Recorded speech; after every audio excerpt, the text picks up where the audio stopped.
ልጄ ትሰምኛለሽ? አቤት። እባክሽን አንድ ነገር ትረጅኛለሽ? እንገሩኝ። እሺ ምን ልርዳዎት? እባክሽን ይሄ የጫማ ክሬ ተፈታብኝ። እባክሽን ልታስሪልኝ ትችያለሽ? እኔ? አዎ እጄ ስላመመኝ ነው። እባክሽን እኔ ማሰር አልችልም። ጥሩ እሺ በቃ አስርሎታለሁ እኔ።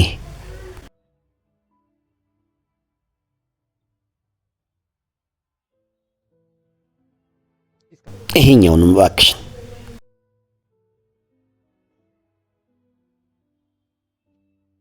ይሄው ጨረስኩ። አመሰግንሻለሁ ልጄ። ልጄ 2 ቀን በሙሉ ምንም ምግብ አልበላውም። የሚበላ ነገር ልትሰጪኝ ትችያለሽ? ግን እኮ እኔ ጋር ምንም የሚበላ ነገር የለኝም። እሺ ጥሩ፣ ወይ ጥቂት ገንዘብ ልትሰጪኝ ትችያለሽ?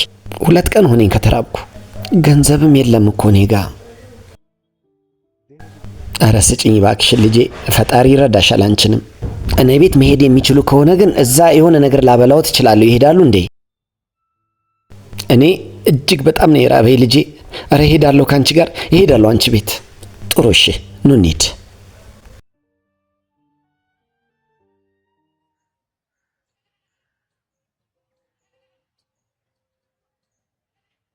ይቀመጡ። እዚህ ጋር የሚበላ ነገር ይዤልዎት ልምጣ።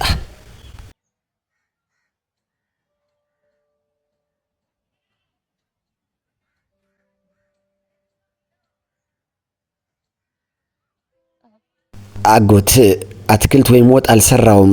ቂጣና ትንሽ በርበሬ ነው። ምንም አይደለም የኔ ልጅ። በጣም ስለራበኝ ደረቅ ቂጣ እንኳን ባገኝ አጣፍጬ ነው የምበላው። ጭማሪም የሚፈልጉ ከሆነ ይንገሩኝ። እሺ ጥሩ ልጄ።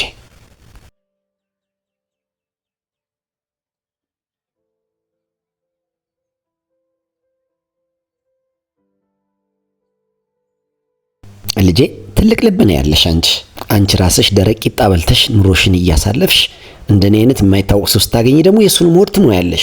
እናቴ እንደምትለው ከሆነ የተራበን ሰው ሆዱን መሙላት በጣም መልካም ስራ ነው ትለኝ ነበር። እኔ ጋር ምግብ ስላለን ያበላሁት ባይኖር ኑሮ አላበላሁትም ነበር።